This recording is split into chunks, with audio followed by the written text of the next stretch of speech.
Waalaikum warahmatullahi wabarakatuh. Bismillahirrahmanirrahim. Ashhadu an la ilaha illallah wa ashhadu anna Muhammadar Rasulullah. Allahumma salli ala sayyidina Muhammad wa ala ali sayyidina Muhammad. Rabbis rahli sadri wa yassir li amri wahlul 'uqdatam min lisani yafqahu qawli. Amin. Bismillahirrahmanirrahim. Salam santunku, salam kasih dan sayangku buat para sahabat-sahabatku tercinta, baik yang ada di dalam ataupun yang ada di luar negeri. Semoga saya dan semoga kita semua senantiasa selalu di dalam lindungan Allah Subhanahu wa ta'ala. Amin ya rabbal alamin. Bismillahirrahmanirrahim. Di dunia ini ada dua penafsiran. Satu, penafsiran Tuhan di dalam Al-Quran atau di dalam kehidupan ini. Dan yang kedua, penafsiran makhluk, penafsiran manusianya di dalam kehidupan di dunia ini. Alhamdulillahirabbil alamin.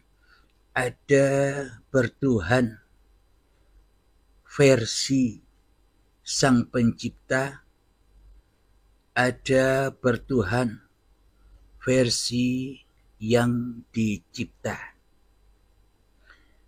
Ada pemahaman versi Sang Khalik, ada pemahaman versi Sang makhluk, ada pemahaman versinya Sang dalang, ada pemahaman versinya Sang wayang. Seluruhnya ada di dalam setiap jiwa manusia.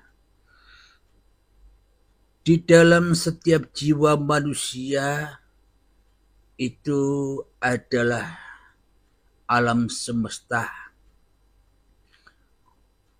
Artinya di dalam setiap jiwa manusia itu mana yang lebih besar, mana yang lebih puji, mana yang lebih suci, mana yang lebih nyata, dan mana yang lebih hidup di dalam tiap-tiap diri manusia itu, antara hamba dengan Tuhannya, antara makhluk dengan Khaliknya, antara wayang dengan dalangnya. Bila di dalam hati setiap jiwa manusia masih lebih besar, masih lebih wujud, masih lebih hidup, masih lebih suci, masih lebih akbar, lebih besar, yakni kebesaran makhluknya atau manusianya, pasti menafsiri alam semesta ini, bahkan menafsiri Al-Quran atau kitab-kitab suci yang telah ada di dalam setiap agama-agama di dunia ini, pasti menafsirkannya dengan kebesaran ala manusianya. Menafsirkan segala sesuatu kebesaran ala hawa nafsu manusianya. Karena di dalam setiap jiwa manusianya yang lebih mulia kedudukannya, yang lebih suci kedudukannya, yang lebih akbar kedudukannya di dalam hatinya, masih diri manusianya. Jadi menafsirkan segala sesuatu, menafsirkan kitab-kitab apa yang dianutnya pasti jatuh ke lembah pemahaman manusianya. Memang tak ada yang salah. Kemudian bila yang ada, yang wujud, yang hidup, yang berkuasa, yang lebih besar, lebih suci, lebih akbar, lebih puji di dalam setiap jiwa manusia itu sudah Tuhannya, sudah dalangnya, sudah Sang Pencipta, sudah Sang Khalik, maka tak bisa dibahas lagi. Karena Sang Kholiklah yang punya dalil, dan karena Sang Kholiklah yang punya dalil atau tidak butuh dalil juga. Yang punya dalil dan tidak butuh dalil. Kenapa? Karena Sang Penguasa, karena Sang Pencipta itu bersifat satu, wenang, jais, yakni sakarepe dewe. Jadi seperti kita menghadapi kehidupan di dunia ini, yo sakarepe dewe, sekehendak atine dewe-dewe, sekehendak hatinya sendiri-sendiri, maka tak akan ada pernah sama. Di dalam jiwa manusia, seluruh manusia tak akan pernah sama kehendaknya, karepnya, kerenteknya tak akan pernah sama. Kenapa? Itulah kemahaakbaran Tuhan Sang Pencipta. Karena kebesaran atau kesempurnaan Sang Pencipta itu menciptakan sesuatu tidak ada yang sama. Karena itulah Sang Pencipta bersifat qiyamuhu binafsihi, berdiri dengan zatnya sendiri. Pada manusia berdiri dengan zatnya sendiri. Pada tumbuhan berdiri kepada zatnya sendiri. Kepada hayawan yang diciptakannya berdiri pada zatnya sendiri. Kepada segala sesuatu yang kita lihat, yang terwujud bagi kita di luar diri kita, seperti bangunan-bangunan berdiri pada zatnya sendiri. Pertokohan-pertokohan berdiri pada zatnya sendiri. Gunung berdiri pada zatnya sendiri. Langit berdiri pada zatnya sendiri. Bumi berdiri pada zatnya sendiri. Mendung, awan, matahari, bulan, bintang, dan semua apapun sesebutan di dalam segala sesuatu itu berdiri pada zatnya sendiri. Beda-beda namanya, meskipun dari satu Sang Pencipta. Gelas berdiri pada zatnya sendiri, sendok berdiri pada zatnya sendiri, garpu berdiri pada zatnya sendiri. Tak mungkin garpu jadi sendok, tak mungkin sendok jadi garpu, tak mungkin gelas jadi piring, dan tak mungkin piring jadi gelas. Maka zatnya sendiri-sendiri, zatnya, sifatnya, namanya, untuk keperluan apa, beda-beda peran, tapi ahad juga. Ahmad bila mim, Ahmad yang tanpa mim, yaitu ahad.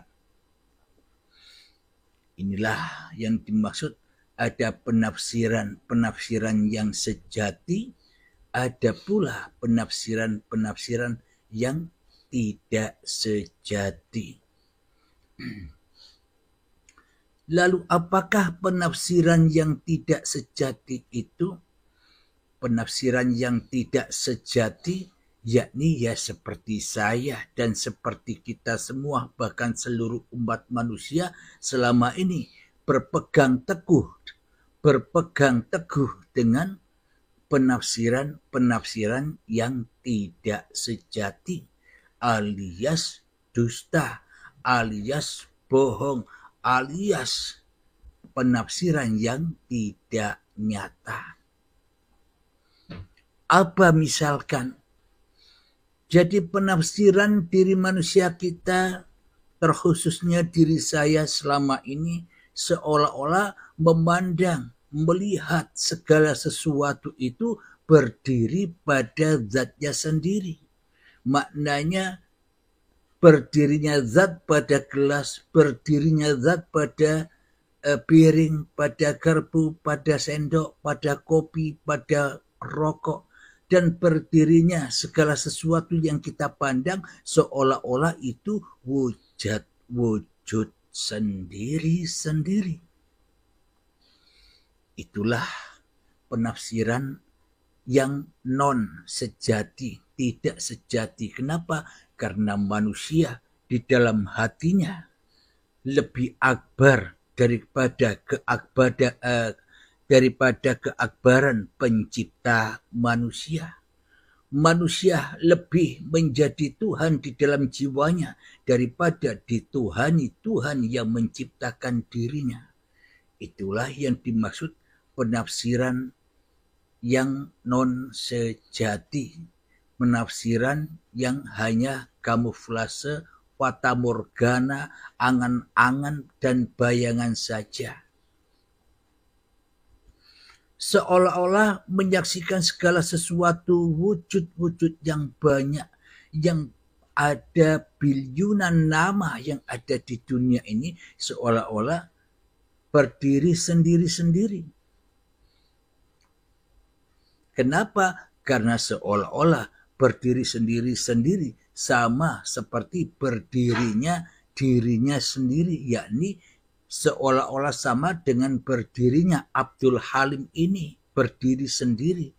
Apakah mungkin saya Abdul Halim sama dengan sendok?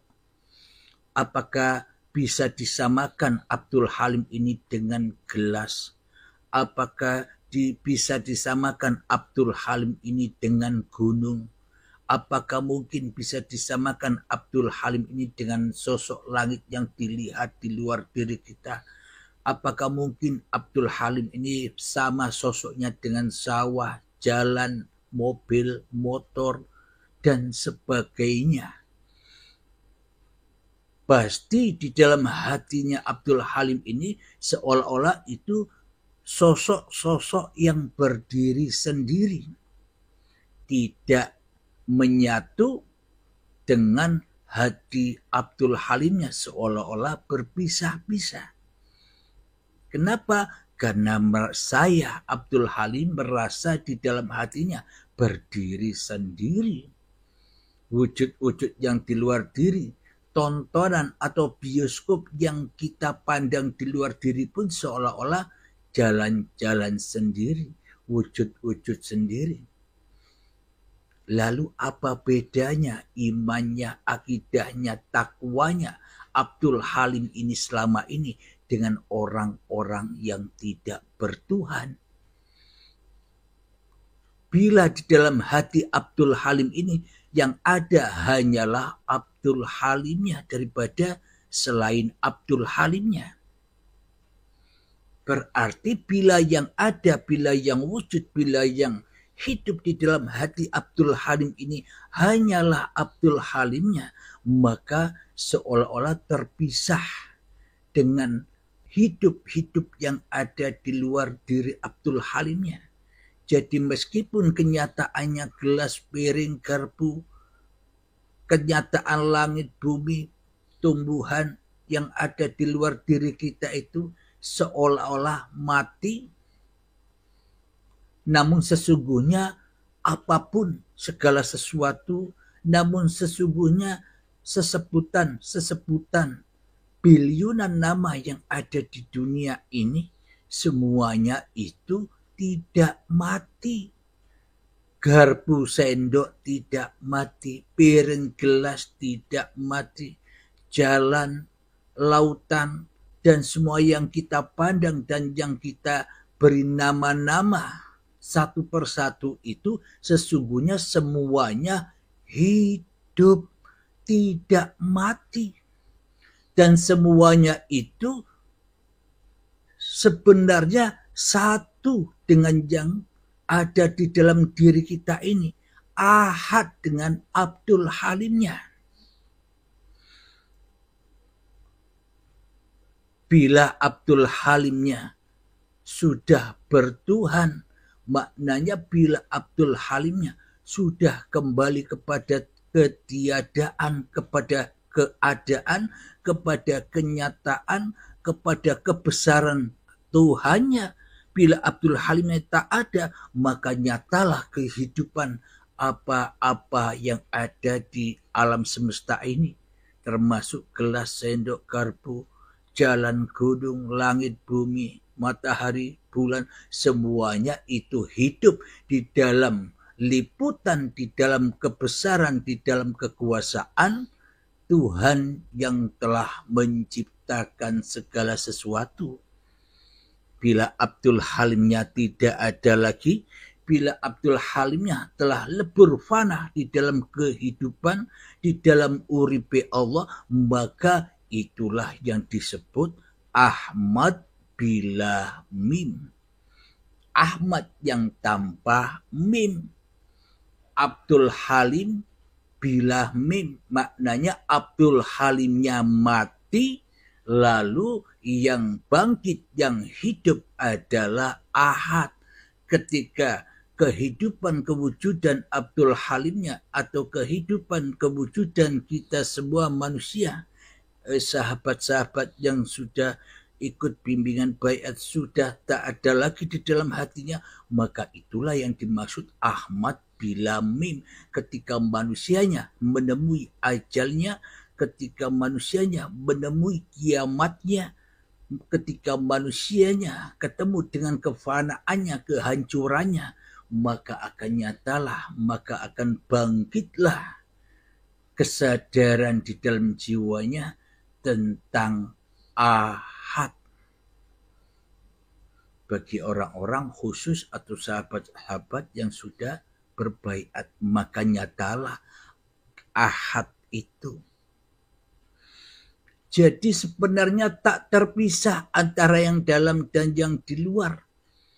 Bila tak ada yang dalam, yang di luar tidak ada. Jadi kenyataan yang di luar yang kita saksikan ini bukti kenyataan kewujudan yang di dalam. Jadi yang luar itu bayangan, manusianya itu bayangan, langit bumi yang kita lihat itu bayangan, bintang gemintang, bulan, gunung, lautan, apapun keindahan yang di luar diri kita itu semuanya bayangan, bayangan uripe Allah. Masa bayangan lebih wujud daripada yang punya bayangan? Masa bayangan lebih nyata daripada yang punya bayangan? Masa bayangan lebih hidup daripada yang punya bayangan? Masa bayangan lebih mulia, lebih akbar daripada kemuliaan, keakbaran yang punya bayangan? Siapakah yang punya bayangan? Al-insanu sirri wa ana sirruhu. Manusia itu adalah sebuah rahasia dan akulah Tuhan sang pencipta manusia di balik rahasia manusia itu sendiri. Bila manusia sudah kembali kepada kerahasiaan Tuhannya, maka nyatalah kerahasiaan alam semesta ini. Maka nyatalah keahadan sang pencipta dengan yang dicipta. Maka nyatalah keahadan antara sang Khalik dengan sang makhluk. Bila sudah nyata ini semua, maka nyatalah keahadan antara dalang dan wayangnya. Ahad Esa. Tergantung penafsiran di dalam diri manusianya. Penafsiran yang sejati seperti apa yang dikalamkan, apa yang difirmankan oleh Tuhan di dalam kitab-kitab suci yang ada di dalam dunia ini, terutama yang ada di dalam Al-Quran, penafsiran Tuhan sendiri atau masih manusianya yang menafsirinya. Bila masih manusianya yang menafsirinya, ya berarti arti dan tafsirnya ya ngikut hawa nafsu. Bila manusia yang menafsirinya, bila masih manusianya yang ada di dalam jiwanya, maka pasti tafsiran-tafsirannya itu iman dan takwanya ala manusia, bukan Allah yang punya Al-Quran, bukan Allah yang punya kitab-kitab itu. Kita selama ini karena menurut kita yang bisa menafsiri kitab-kitab suci itu masih diri manusianya, jadi manusianya akhirnya jadi Tuhan-Tuhan tuh sendiri-sendiri di dalam hatinya. Ya termasuk saya. Saya bisa bicara begini karena saya pelakunya. Sayalah hantu itu. Sayalah sang kadzib, sang pendusta yang selama ini mendustai Tuhan, yang selama ini selalu mensekutukan Tuhan dengan diri Abdul Halimnya. Kenapa saya bisa bercerita atau berbicara seperti ini? Karena saya benar-benar pelakunya. Saya selama ini selalu mendustai Tuhan di dalam hatiku. Kenapa? Karena yang ada hanyalah Abdul Halimnya. Inilah penafsiran yang dusta, bukan yang sejati. Akan tetapi bila Abdul Halimnya sudah rela, ridho, sudah menemukan sejati dirinya yang bukan apa-apa dan yang bukan siapa-siapa, maka ketika Abdul Halimnya sudah hancur lebur, sudah luluh lantak, sudah binasa, maka penafsiran di alam semesta ini hanyalah milik Sang Pencipta. Itulah penafsiran yang sejati. Ketika yang sejati, ketika yang tidak sejati sudah tak ada lagi. Alhamdulillahirabbil alamin. Semoga saya khususnya Abdul Halim ini dan semoga para sahabat-sahabatku dan kita semua umat manusia bisa menyadari, bisa membedakan antara penafsiran yang sejati dan penafsiran yang tidak sejati. Jadi mulai sejak saat ini kita singkap bersama antara penafsiran yang sejati dan yang tidak sejati di kitab-kitab di alam-alam semesta ini. Jadi inilah awal kajian ilmu atau penafsiran antara yang sejati dan yang tidak sejati. Jadi sebenarnya apapun wujud-wujud yang di luar diri kita itu, yang kata Abdul Halim tadinya itu berdiri pada zatnya sendiri, seperti gelas, piring, garpu, atau apapun yang kita lihat. Nama-nama yang begitu banyaknya, biliunan nama kita yang tidak kita bisa sebutkan satu persatu, sebenarnya itu semua di dalam uripe Allah. Sudah Ahmad Bilamim, sudah kembali kepada zat yang mewujudkan itu semua, termasuk zat yang mewujudkan Abdul Halim ini. Nah, berarti siapa yang lebih wujud di antara semua itu? Bila tak ada uripe Allah, maka tak akan terwujudlah Abdul Halim ini. Bila tak ada uripe Allah, maka tak akan pernah terwujud diri Anda semua, wahai umat manusia. Jadi umat manusia termasuk saya inilah rahasia yang sempurna dari penciptaan Sang Pencipta. Rahasia yang sempurna dari penciptaan Tuhan. Karena al-insanu sirri wa ana sirruhu. Akulah yang berahasiai di balik manusia. Maka dari itu manusia disebut dengan khalifah. Khalifah itu apa? Wakil Tuhan di dunia ini. Jadi tergantung masing-masing diri kita. Bila di dalam hatiku ini yang ada bukan Allah, bila di dalam hatiku ini yang ada hanyalah Abdul Halimnya, bila di dalam hatiku ini yang ada hanya tafsir yang non sejati, tafsir yang palsu, maka tak akan pernah ada tafsir sejati. Maka tak akan pernah nyata, tak akan pernah wujud, tak akan pernah hidup, tak akan pernah berkuasa yang sebenar-benarnya, yang sejati.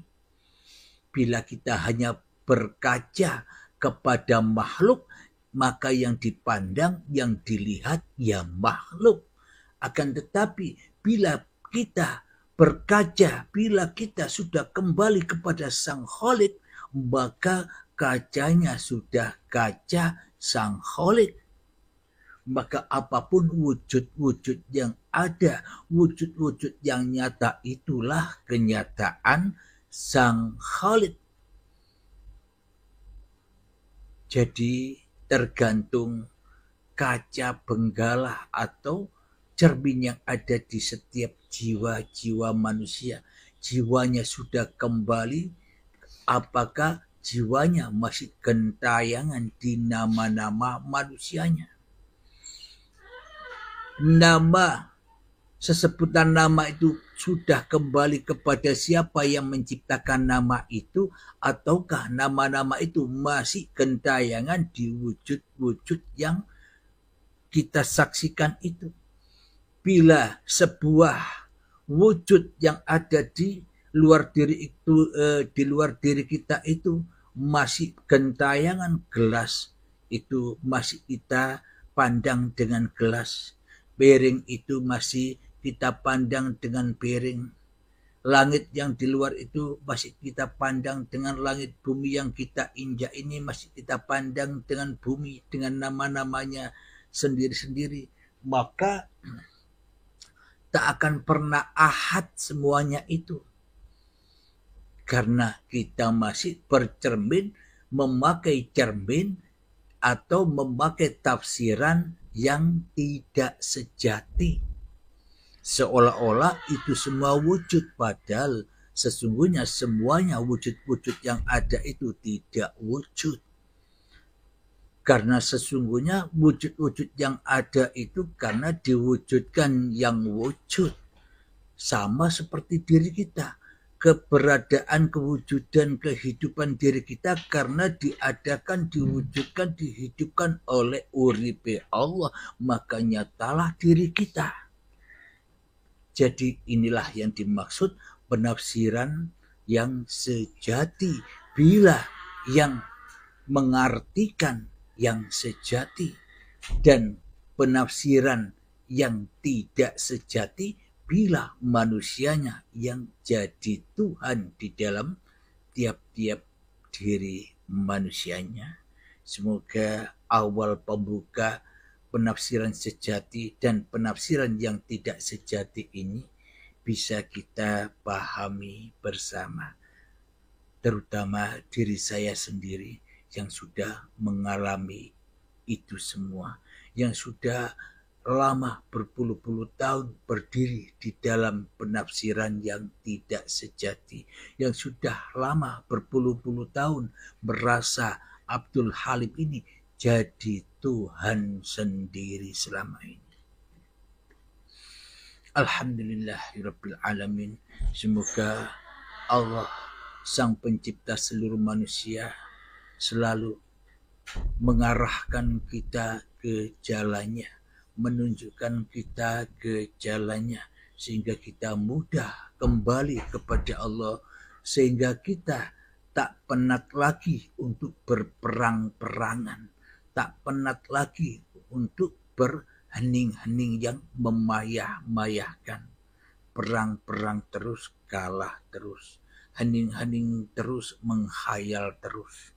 Akhirnya jatuh ke lembah mukasyafa atau karomah yang malah tambah jauh, yang malah tambah jatuh martabat manusianya, karena tambah sakti, tambah pintar, tambah cerdas, maka tambah jauh dari tujuannya.